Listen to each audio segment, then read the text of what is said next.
La Corza Blanca. En un pequeño lugar de Aragón, y allá por los años de 1300 y pico, vivía retirado en su torre señorial un famoso caballero llamado don Dionís, el cual, después de haber servido a su rey en la guerra contra infieles, descansaba a la sazón, entregado al alegre ejercicio de la caza, de las rudas fatigas de los combates. Aconteció una vez a este caballero, hallándose en su favorita diversión, acompañado de su hija, cuya belleza singular y extraordinaria blancura le había granjeado el sobrenombre de la Azucena, que, como se le entrase a más andar el día engolfados en perseguir una res en el monte de su feudo, tuvo que acogerse durante las horas de la siesta a una cañada, por donde corría un riachuelo saltando de roca en roca con un ruido manso y agradable. Haría cosa de unas 2 horas que don Dionís se encontraba en aquel delicioso lugar, recostado sobre la menuda grama a la sombra de una chopera, departiendo amigablemente con sus monteros sobre las peripecias del día, y refiriéndose unos a otros las aventuras más o menos curiosas que en su vida de cazador les habían acontecido,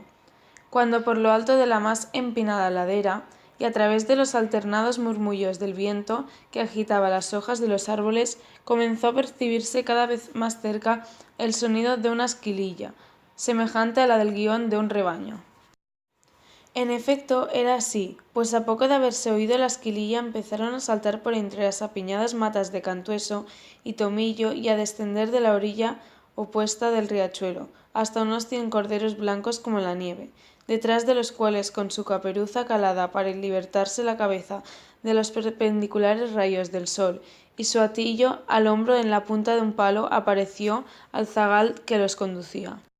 A propósito de aventuras extraordinarias, exclamó al verle uno de los monteros de don Dionís, dirigiéndose a su señor. Ahí tenéis a Esteban, el zagal que de algún tiempo a esta parte anda más tonto que lo que naturalmente lo hizo Dios, que no es poco, y el cual puede haceros pasar un rato divertido refiriéndose la causa de sus continuos sustos.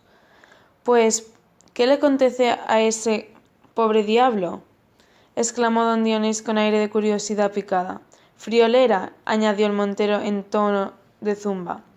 que sin haber nacido en Viernes Santo, ni estar señalado con la cruz, ni hallarse en relaciones con el demonio, a lo que se puede colegir de sus hábitos de cristiano viejo, se encuentra sin saber cómo ni por dónde, dotado de la facultad más maravillosa que ha poseído hombre alguno, a no ser Salomón, de quien se dice que sabía hasta el lenguaje de los pájaros. ¿Y a qué se refiere esta facultad maravillosa? Se refiere, prosiguió el montero, a que, según él afirma, y lo jura y perjura por todo lo más sagrado del mundo, los ciervos que discurren por estos montes se han dado de ojo para no dejarle en paz, siendo lo más gracioso del mundo que en más de una ocasión les ha sorprendido concertando entre sí las burlas que han de hacerle, y después que estas burlas se han llevado a término, ha oído las ruidosas carcajadas con que las celebran. Mientras esto decía el montero, Constanza, que así se llamaba la hermosa hija de don Dionís, se había aproximado al grupo de los cazadores, y como demostrase su curiosidad por conocer la extraordinaria historia de Esteban, uno de estos se adelantó hasta el sitio en donde el zagal daba de beber a su ganado, y lo condujo a presencia de su señor, que, para disipar la turbación y el visible encogimiento del pobre mozo, se apresuró a saludarle por su nombre, acompañando al saludo con una bondadosa sonrisa. Era Esteban un muchacho de 19 a 20 años, fornido, con la cabeza pequeña y hundida entre los hombros, los ojos pequeños y azules, la mirada incierta y torpe como la de los albinos, la nariz roma, los labios gruesos y entreabiertos, la frente calzada, la tez blanca, pero ennegrecida por el sol, y el cabello que le caía parte sobre los ojos y parte alrededor de la cara, en guedejas ásperas y rojas, semejante a las crines de un rocín colorado. Esto, sobre poco más o menos, era Esteban en cuanto al físico. Respecto a su moral, podía asegurarse sin temor de ser desmentido, ni por él ni por ninguna de las personas que le conocían, que era perfectamente simple, aunque un tanto suspicaz y malicioso, como buen rústico. Una vez el zagal, repuesto de su turbación, le dirigió de nuevo la palabra a don Dionís, y con el tono más serio del mundo, y, fingiendo un extraordinario interés por conocer los detalles del suceso a que su montero se había referido, le hizo una multitud de preguntas, a las que Esteban comenzó a contestar de una manera evasiva, como deseando evitar explicaciones sobre el asunto. Estrechado, sin embargo, por las interrogaciones de su señor y por los ruegos de Constanza, que parecía la más curiosa e interesada en que el pastor refiriese sus estupendas aventuras, decidióse éste a hablar, mas no sin que antes dirigiese a su alrededor una mirada de desconfianza, como temiendo ser oído por otras personas que las que allí estaban presentes, y de rascarse 3 o 4 veces la cabeza tratando de reunir sus recuerdos o hilvanar su discurso, que al fin comenzó de esta manera. Es el caso, señor, que, según me dijo un preste de Tarazona, al que acudí no mucho para consultar mis dudas, con el diablo no sirven juegos, sino punto en boca, buenas y muchas oraciones a San Bartolomé, que es quien le conoce las cosquillas, y dejarle andar, que Dios, que es justo y está allá arriba, proveerá a todo. Firme en esta idea, había decidido no volver a decir palabras sobre el asunto a nadie ni por nada, pero lo haré hoy por satisfacer vuestra curiosidad, y a fe, que, después de todo, sin el diablo me lo toma en cuenta y torna a molestarme en castigo de mi indiscreción. Buenos evangelios llevo cosidos a la pellica, y con su ayuda creo que, con otras veces, no me será inútil el garrote. Pero vamos, exclamó don Dionís, impaciente al escuchar las digresiones del zagal, que amenazaban no concluir nunca. Déjate de rodeos y ve derecho al asunto. A él voy, contestó con calma Esteban, que después de dar una gran voz, acompañada de un silbido, para que se agruparan los corderos, que no perdía de vista y comenzaban a desparramarse por el monte, tornó a rascarse la cabeza y prosiguió así. Por una parte vuestras continuas excursiones y por otra el dale de las de los cazadores furtivos que, ya con trampa o con ballesta, no dejan res a vida en 20 jornadas al contorno. Habían no hace mucho agotado la caza en estos montes, hasta el extremo de no encontrarse un venado en ellos ni por un ojo de la cara. Hablaba yo de esto mismo en el lugar, sentado en el porche de la iglesia, donde después de acabada la misa del domingo solía reunirme con algunos peones de los que labran la tierra de Veratón, cuando algunos de ellos me dijeron, pues, hombre, no sé en qué consiste el que tú no los topes, pues de nosotros podemos asegurarte que no bajamos una vez a las azas, que no nos encontremos rastro. Y hace 3 o 4 días, sin ir más lejos, una manada que a juzgar por las huellas debía componerse de más de 20, le segaron antes de tiempo una pieza de trigo al santero de la Virgen del Romeral. ¿Y hacia qué sitio seguía el rastro? Pregunté a los peones, con ánimo de ver si topaba con la tropa. Hacia la cañada de los Cantuesos, me contestaron. No eché en saco roto la advertencia, y aquella noche misma fui a apostarme entre los chopos. Durante toda la noche estuve oyendo por acá y por allá, tan pronto lejos como cerca, el bramido de los ciervos que se llamaban unos a otros, y de vez en cuando sentía moverse el ramaje a mis espaldas, pero por más que me hice todos ojos, la verdad es que no pude distinguir a ninguno. No obstante, al romper el día, cuando llevé los corderos al agua a la orilla de este río, como obra de 2 tiros de honda del sitio en que nos hallamos, y en una umbría de chopos donde ni a la hora de siesta se desliza un rayo de sol, encontré huellas recientes de los ciervos, algunas ramas desgajadas, la corriente un poco turbia y, lo que es más particular, entre el rastro de las reses, las breves huellas de unos pies pequeñitos como la mitad de la palma de mi mano, sin ponderación alguna. Al decir esto, el mozo, instintivamente y al parecer buscando un punto de comparación,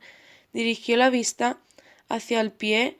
de Constanza, que asomaba por debajo del brial, colzado de un precioso chapín de tafilete, amarillo, pero como, al par de Esteban, bajasen también los ojos don Dionís y algunos de los monteros que le rodeaban. La hermosa niña se apresuró a esconderlo, exclamando con el tono más natural del mundo: «¡Oh, no! Por desgracia, no los tengo yo tan pequeñitos, pues de ese tamaño solo se encuentran en las hadas, cuya historia nos refieren los trovadores. Pues no paró aquí la cosa, continuó el zagal cuando Constanza hubo concluido, sino que otra vez, habiéndome colocado en otro escondite por donde indudablemente habían de pasar los ciervos para dirigirse a la cañada, allá al filo de la medianoche me rindió un poco el sueño, aunque no tanto que no abriese los ojos en el mismo punto en que creí percibir que las ramas se movían a mi alrededor. Abrí los ojos, según dejo dicho, me incorporé con sumo cuidado y poniendo atención a aquel confuso murmullo que cada vez sonaba más próximo, oí en las ráfagas del aire como gritos y cantares extraños, carcajadas y 3 o 4 voces distintas que hablaban entre sí, con un ruido y una algarabía semejante al de las muchachas del lugar cuando, riendo y bromeando por el camino, vuelven en bandas de la fuente con sus cántaros en la cabeza. Según colegía de la proximidad de las voces y del cercano chasquido de las ramas que crujían al romperse para dar paso a aquella turba de locuelas, iban a salir de la espesura a un pequeño rellano que formaba el monte en el sitio donde yo estaba oculto. Cuando, enteramente a mis espaldas, tan cerca o más que me encuentro de vosotros, oí una nueva voz, fresca, delgada y vibrante, que dijo: Creedlo, señores, esto es tan seguro como que me he de morir, dijo, claro y distante, estas propias palabras. Por aquí, compañeras, que está ahí el bruto de Esteban. Al llegar a este punto de la relación del cegal, los circunstantes no pudieron ya contener por más tiempo de risa, que hacía largo rato les retozaba en los ojos, y dando rienda a su buen humor, prorrumpieron en una carcajada estrepitosa. De los primeros en comenzar a reír y de los últimos en dejarlo fueron don Dionís, que, a pesar de su fingida circunspección, no pudo por menos de tomar parte en el general regocijo, y su hija Constanza, la cual, cada vez que miraba a Esteban, todo suspenso y confuso, tornaba a reírse como una loca, hasta el punto de saltarse las lágrimas a los ojos. El zagal, por su parte, aunque sin atender el efecto que su narración había producido, parecía todo turbado e inquieto, y mientras los señores reían a sabor de sus inocentadas, él tornaba la vista a un lado y a otro con visibles muestras de temor y como queriendo descubrir algo a través de los cruzados troncos de los árboles. ¿Qué es eso, Esteban? ¿Qué te sucede? Le preguntó uno de los monteros, notando la creciente inquietud del pobre mozo, que ya fijaba sus espantadas pupilas en la hija risueña de don Dionís. Ya las volvía a su alrededor con una expresión asombrada y estúpida. Me sucede una cosa muy extraña, exclamó Esteban, cuando, después de escuchar las palabras que dejó de referidas, me incorporé con prontitud para sorprender a la persona que les había pronunciado. Una corza blanca como la nieve salió de entre las mismas matas en donde yo estaba oculto y, dando unos saltos enormes por encima de los carrascales y los lentiscos, se alejó seguida de una tropa de corzas de su color natural, y así éstas como la blanca que les iba guiando no arrojaban bromidas al huir, sino que se reían con unas carcajadas cuyo eco juraría que aún me está sonando en los oídos en este momento.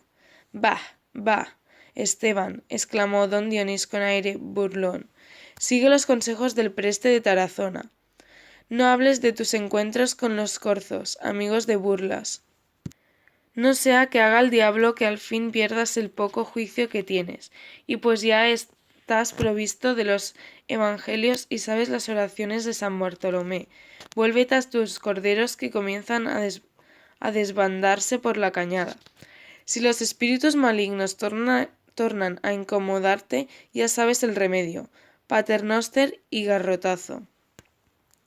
El zagal, después de guardarse en el zurrón un medio pan blanco y un trozo de carne de jabalí, y en el estómago un valiente trago de vino que le dio por orden de su señor uno de los palafreneros, despidióse de don Dionís y su hija, y apenas anduvo 4 pasos, comenzó a voltear la honda para unir a pedradas los corderos. Como a esta sazón notase don Dionís que entre unas y otras las horas del calor eran ya pasadas y el vientecillo de la tarde comenzaba a mover las hojas de los chopos y a refrescar los campos, dio orden a su comitiva para que aderezasen las caballerías, que andaban paciendo sueltas por el inmediato soto, y cuando todo estaba a punto, hizo seña a los unos para que soltasen las traíllas, y a los otros para que tocasen las trompas, y saliendo un tropel de la chopera prosiguió adelante la interrumpida caza. Entre los monteros de don Dionís había uno llamado Garcés, hijo de un antiguo servidor de la familia y, por tanto, el más querido de sus señores. Garcés tenía, poco más o menos, la edad de Constanza, y desde muy niño habíase acostumbrado a prevenir el menor de sus deseos y adivinar y satisfacer el más leve de sus antojos. Por su mano se entretenía en afilar en los ratos de ocio las agudas saetas de su ballesta de marfil. Él domaba los potros que había de montar su señora. Él ejercitaba en los ardides de la caza a sus lebreles favoritos y amaestraba a sus halcones, a los cuales compraba en las ferias de Castilla caperuzas rojas bordadas de oro. Para con los otros monteros, los pajes y la gente menuda del servicio de don Dionís, la exquisita solitud de Garcés y el aprecio con que sus señores le distinguían habíanle valido una especie de general animadversión, y al decir de los envidiosos, en todos aquellos cuidados se adelantaba a prevenir los caprichos de su señor, revelábase su carácter adulador y rastrero. No faltaban, sin embargo, algunos que, más avisados o maliciosos, creyeron sorprender en la asiduidad del solícito mancebo algunas señales de mal disimulado amor. Si en efecto era así, el oculto cariño de Garcés tenía más que sobrada disculpa en la incomparable hermosura de Constanza. Hubiérase necesitado un pecho de roca y un corazón de hielo para permanecer impasible un día y otro al lado de aquella mujer singular por su belleza y sus raros atractivos. La Azucena del Moncayo llamábanla en 20 leguas a la redonda, y bien merecida este sobrenombre, porque era tan airosa, tan blanca y tan rubia que, como a las azucenas, parecía que Dios la había hecho de nieve y de oro. Y, sin embargo, entre los señores comarcanos murmurábase que la hermosa castellana de Veratón no era tan limpia de sangre como bella, y que a pesar de sus trenzas rubias y su tez de alabastro, había tenido por madre una gitana. Lo de cierto que pudiera haber en estas murmuraciones nadie pudo nunca decirlo, porque la verdad era que don Dionís tuvo una vida bastante azarosa en su juventud, y después de combatir largo tiempo bajo la conducta del monarca aragonés, del cual recabó, entre otras mercedes, el feudo del Moncayo, marchóse a Palestina, en donde anduvo errante algunos años, para volver por último a encerrarse en su castillo de Veratón, con su hija pequeña, nacida, sin duda, en aquellos países remotos. El único que hubiera podido decir algo acerca del misterioso origen de Constanza, pues acompañó a don Dionís en sus lejanas peregrinaciones, era el padre de Garcés, y éste había ya muerto hacía bastante tiempo, sin decir una sola palabra sobre el asunto ni a su propio hijo, que varias veces y con muestras de grande interés se lo había preguntado. El carácter tan pronto retraído y melancólico como bullicioso y alegre de Constanza, la extraña exaltación de sus ideas, sus extravagantes caprichos, sus nunca vistas costumbres, hasta la particularidad de tener los ojos y las cejas negros como la noche, siendo blanca y rubia como el oro, había contribuido a dar pábulo a las hablillas de sus convecinos, y aun el mismo Garcés, que tan íntimamente la trataba, había llegado a persuadirse que su señora era algo especial y aparte de las demás mujeres.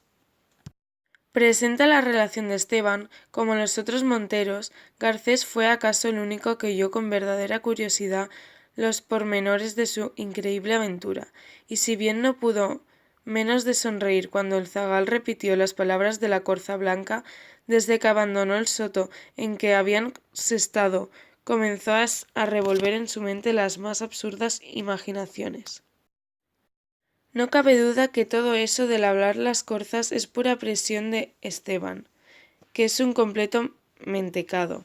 decía entre sí el joven Montero mientras que, jinete en un poderoso alazán, seguía paso a paso el palafrén de Constanza, la cual también parecía mostrarse un tanto distraída y silenciosa y, retirada del tropel de los cazadores, apenas tomaba parte en la fiesta. Pero, ¿quién dice que en lo que refiere ese simple no existirá algo de verdad? Prosiguió pensando el mancebo. Cosas más extrañas hemos visto en el mundo, y una corza blanca bien puede haberla, puesto que si se ha de dar crédito a las cántigas del país, San Huberto, patrón de los cazadores, tenía una. Oh, si yo pudiese coger viva una corza blanca para ofrecérsela a mi señora. Así pensando y discurriendo pasó Garcés la tarde, y cuando ya el sol comenzó a esconderse por detrás de las vecinas lomas y don Dionís mandó volver grupas a su gente para tornar al castillo, separáose sin ser notada de la comitiva, y echó en busca del zagal por lo más espeso e intrincado del monte. La noche había cerrado casi por completo cuando don Dionís llegaba a las puertas de su castillo. Acto continuo dispusiéronle una frugal colación y sentóse con su hija a la mesa. ¿Y Garcés dónde está?, preguntó Constanza, notando que su montero no se encontraba allí para servirla, como tenía de costumbre. No sabemos, se apresuraron a contestar los otros servidores. Desapareció de entre nosotros cerca de la cañada, y a esta es la hora que todavía no le hemos visto.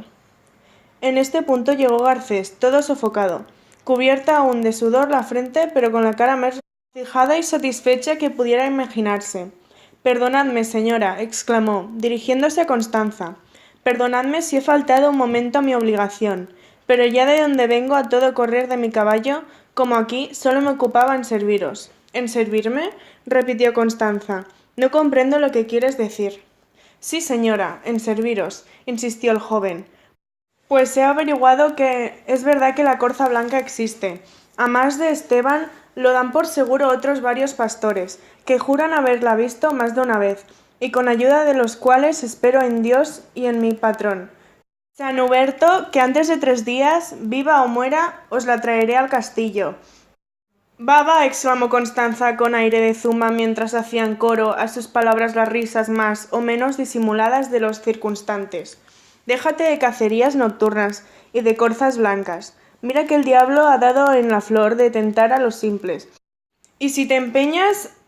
en andarle a los talones, va a dar que reír contigo como con el pobre Esteban. Señora, interrumpió Garcés con voz entrecortada y disimulando en lo posible la cólera que le producía el burlón regocijo de sus compañeros. Yo no me he visto nunca con el diablo, y por consiguiente no sé todavía cómo las gasta, pero conmigo os juro que todo podrá hacer menos dar que reír, porque el uso de ese privilegio solo en vos sé tolerarlo. Constanza conoció el efecto que su burla había producido en el enamorado joven, pero deseando apurar su paciencia hasta lo último, tornó a decir en el mismo tono: si al dispararle te saluda con alguna rima del género de la que oyó Esteban, o se te rían en la nariz, y al escuchar sus sobrenaturales carcajadas se te cae la ballesta de las manos, y antes de reponerte del susto ya ha desaparecido la corza blanca, más ligera que un relámpago? —¡Oh! —exclamó Garcés—, en cuanto a eso, estad segura que, como yo la topase a tiro de ballesta, aunque me hiciese más momos que un juglar, aunque me hablara no ya que en romance, sino en latín, como el abad de Munilla, no se iba sin un arpón en el cuerpo.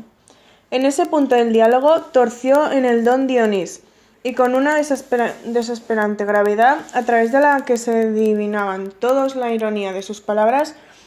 comenzó a darle al ya senderado mozo los consejos más originales del mundo para el caso de que se encontrase de manos a boca con el demonio convertido en corza blanca. A cada nueva ocurrencia de su padre, Constanza fijaba sus ojos en el atribulado Garcés y rompía a reír como una loca, en tanto que los otros servidores esforzaban las burlas con sus miradas de inteligencia y su mal encubierto gozo.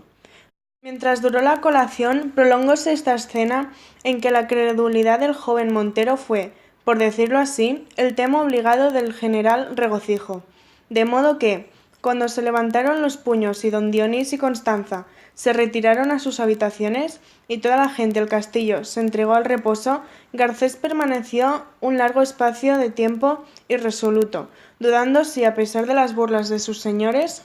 proseguiría firme a su propósito o desistiría completamente de la empresa. —¿Qué diantre? —exclamó, saliendo del estado de incertidumbre en que se encontraba. Mayor mal del que me ha sucedido no puede sucederme. Y si, por el contrario, es verdad lo que nos ha contado Esteban, ¡oh, cómo he de saborear mi triunfo! Esto diciendo, armó su ballesta, no sin haberla hecho antes la señal de la cruz en la punta de la vira, y colocándosela a la espalda se dirigió a la portena del castillo para tomar la vereda del monte. Cuando Garcés llegó a la cañada y al punto en que, según las instrucciones de Esteban, debía aguardar la aparición de las corzas, la luna comenzaba a remontarse con lentitud por detrás de los cercanos montes. A fuer de buen cazador y práctico en el oficio, antes de elegir un puesto a propósito para colocarse al acecho de los reses, anduvo un gran rato de acá para allá examinando las torchas y las veredas vecinas, la disposición de los árboles, los accidentes del terreno, las curvas del río y la profundidad de sus aguas. Por último, después de terminado este minucioso reconocimiento del lugar en que se encontraba, agazápose en un ribazo junto a unos chopos de copas elevadas y oscuras, a cuyo pie crecían unas matas de lentisco altas lo bastante para ocultar a un hombre echado en tierra. El río, que desde las musgosas rocas donde tenía su nacimiento venía, siguiendo las sinuosidades de Moncayo, a entrar en la cañada por una vertiente, deslizábase desde allí bañando el pie de los sauces que sombreaban su orilla, o jugueteando con alegre murmullo entre las piedras rodadas del monte, hasta caer en una hondura próxima al lugar que servía de escondrijo al montero. Los álamos, cuyas plateadas hojas movía el aire con un rumor dulcísimo. Los sauces, que inclinados sobre la limpia corriente, humedecían en ella las puntas de sus desmayadas ramas, y los apretados carrascales, por cuyos troncos subían y se enredaban las madreselvas y las campanillas azules, formaban un espeso muro de follaje alrededor del remaso del río. El viento, agitando los frondosos pabellones de verdura que derramaban en torno su flotante sembra, dejaba penetrar a intervalos un furtivo rayo de luz, que brillaba como un relámpago de plata sobre la superficie de las aguas inmóviles y profundas. Oculto tras los matojos, con el oído atento al más leve rumor y la vista clavada en el punto en donde, según sus cálculos, debían aparecer las corzas, Garcés esperó inútilmente un gran espacio de tiempo. Todo permanecía a su alrededor sumido en una profunda calma. Poco a poco, y bien fuese que el peso de la noche, que ya había pasado de la mitad, comenzara a dejarse sentir, bien que el lejano murmullo del agua, el penetrante aroma de las flores silvestres y las caricias del viento comunicasen a sus sentidos el dulce sopor en que parecía estar impregnado la naturaleza toda. El enamorado mozo, que hasta aquel punto había estado entretenido, revolviendo en su mente las más halagüeñas imaginaciones, comenzó a sentir que sus ideas se elaboraban con más lentitud, y sus pensamientos tomaban formas más leves e indecisas. Después de mecerse un instante en ese vago espacio que medía entre la vigilia y el sueño, entornó al fin los ojos, dejó escapar la ballesta de sus manos y se quedó profundamente dormido. Cosa de 2 horas o 3 haría ya que el joven montero roncaba pierna suelta, disfrutando a todo sabor de uno de los sueños más apacibles de su vida, cuando de repente entreabrió los ojos sobresaltado e, incorpórese a medias, lleno aún de ese estupor del que vuelve en sí de imprevisto después de un sueño profundo. En las ráfagas de aire y confundido con los leves rumores de la noche, creyó percibir un extraño rumor de voces delgadas, dulces y misteriosas que hablaban entre sí, reían o cantaban cada cual por su parte, y una cosa diferente, formando una algarabía tan ruidosa y confusa como la de los pájaros que despiertan al primer rayo del sol entre las frondas de una alameda. Este extraño rumor solo se dejó oír un instante, y después todo volvió a quedar en silencio. Sin duda soñaba con las majaderías que nos refirió el zagal, exclamó Garcés. restregándose los ojos con mucha calma, y en la firme persuasión de que cuanto había creído oír no era más que esa vaga huella del ensueño que queda, al despertar, en la imaginación, como queda en el oído la última cadencia de una melodía después que ha expirado temblando la última nota. Y dominado por la invencible languidez que embargaba sus miembros, iba a reclinar de nuevo la cabeza sobre el césped cuando tornó a oír el eco distante de aquellas misteriosas voces, que, acompañándose del rumor del aire, del agua y de las hojas, cantaban así.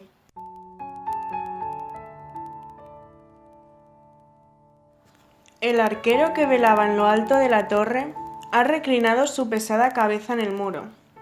Al cazador furtivo que esperaba sorprender, la res lo ha sorprendido el sueño. El pastor que aguarda el día consultando las estrellas, duerme ahora, y dormirá hasta el amanecer. Reina de las ondinas, sigue nuestros pasos. Ven a mecerte en las ramas de los sauces sobre el haz del agua. Ven a embriagarte con el perfume de las violetas que se abran entre las sombras. Ven a gozar de la noche, que es el día de los espíritus.